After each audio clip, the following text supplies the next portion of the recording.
आप सभी विद्यार्थियों का इस चैनल पर हार्दिक स्वागत है। इस टॉपिक में क्लास 10th भाग 2 रसायन विज्ञान 2024 में वे विद्यार्थी जो कि बोर्ड के एग्जाम में बैठे हैं उनके लिए इंपॉर्टेंट टॉपिक केवल प्रोवाइड करवाए जा रहे हैं, क्योंकि इस टॉपिक में केवल वही क्वेश्चन बनाए गए हैं जो कि आपके एग्जाम में फाइट करेंगे। क्लास 10th रसायन या यूपी बोर्ड 2024 में जो विद्यार्थी रसायन विज्ञान यानी विज्ञान का पेपर देने के लिए जा रहे हैं, तो रसायन विज्ञान के इन टॉपिकों को बहुत ही अच्छे से तैयार कर लें, क्योंकि इन टॉपिक से अधिक आपके प्रश्न मिलेंगे। तो आइए बिना रुके हम इसे शुरू करते हैं। पहला प्रश्न आपका है, सोडियम परिवार से संबंधित दो लवणों के नाम लिखिए। सोडियम परिवार से संबंधित दो लवणों के नाम लिखिए।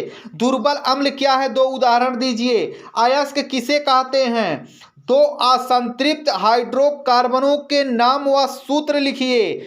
अगला प्रश्न आपका है चौथा पर, निम्न में प्रकार्यात्मक समूह का नाम लिखिए। निम्न में प्रकार्यात्मक समूह का नाम लिखिए। पीएच मूल्य क्या है, पीएच मूल्य क्या है, हमारे दैनिक जीवन में इसका क्या महत्व है, समझाइए। बेकिंग अथवा ब्लीचिंग पाउडर, बेकिंग अथवा ब्लीचिंग पाउडर का रासायनिक नाम एवं सूत्र लिखिए। इसे बनाने की विधि का रासायनिक समीकरण दीजिए। वेरी इंपॉर्टेंट केवल इस टॉपिक में है। साबुन की सफाई प्रक्रिया की क्रियाविधि समझाइए। साबुन की सफाई प्रक्रिया की क्रियाविधि समझाइए। खनिज और अयस्क में क्या अंतर है, खनिज और अयस्क में क्या अंतर है। गालक क्या होते हैं, गालक क्या होते हैं। अम्लीय तथा क्षारीय गालकों का एक एक उदाहरण दीजिए।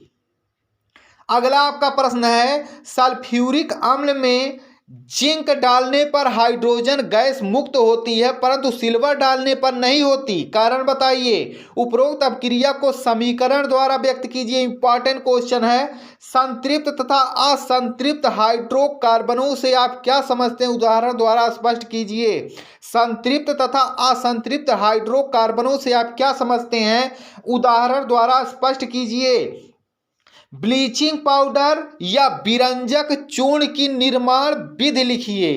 ब्लीचिंग पाउडर या विरंजक चूर्ण की निर्माण विधि लिखिए।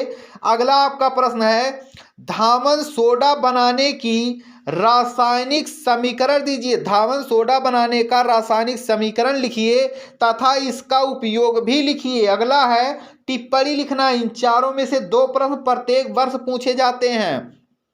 प्रतिस्थापन अपक्रिया, साबुनीकरण, संकलन अपक्रिया और एस्टरीकरण, इसमें से आपके और दहन अपक्रिया, ये 5 में से आपके 2 प्रश्न एग्जाम में टिप्पणी में आएगा। अगला है, सजातीय श्रेणी पर टिप्पणी लिखिए। सजातीय श्रेणी पर टिप्पणी लिखिए। धातु और अधातु में अंतर बताइए। धातु और अधातु में अंतर बताइए। मेंडलीफ का आवर्त नियम तथा आधुनिक आवर्त नियम समझाइए। मेंडलीफ की आवर्त सारणी के किन्हीं दो दोषों को बताइए। मेंडलीफ की आवर्त सारणी के किन्हीं दो दोषों को बताइए। अगला है, संक्षारण और विकृत गंधिता क्या है, इनसे बचने के उपाय लिखिए। संक्षारण और विकृत गंधिता क्या है, इनसे बचने के उपाय लिखिए। उसके बाद फिर आपका क्वेश्चन है, टिप्पणी लिखिए। प्लास्टर ऑफ पेरिस धातुओं की सक्रियता श्रेणी। उसके बाद आपके लॉन्ग के क्वेश्चन जो आते हैं रसायन विज्ञान में, देख लीजिए। एसिटिक अम्ल का IUPAC नाम लिखिए। एसिटिक अम्ल बनाने की 2 विधियां समीकरण सहित लिखिए। इसका निर्जलीकरण किस प्रकार किया जा सकता है, समीकरण द्वारा स्पष्ट कीजिए।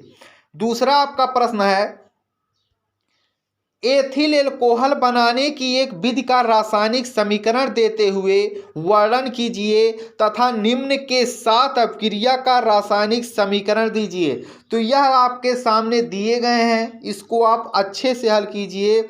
और उसके बाद जो आपका अगला क्वेश्चन है, दीर्घाकार आवर्त सारणी की 5 विशेषताएं। तो आपके जो इम्पोर्टेंट प्रश्न है आप लोग इसको अच्छे से तैयार कीजिए। उसके बाद आपका आ जाता है जीव विज्ञान के इंपॉर्टेंट टॉपिक।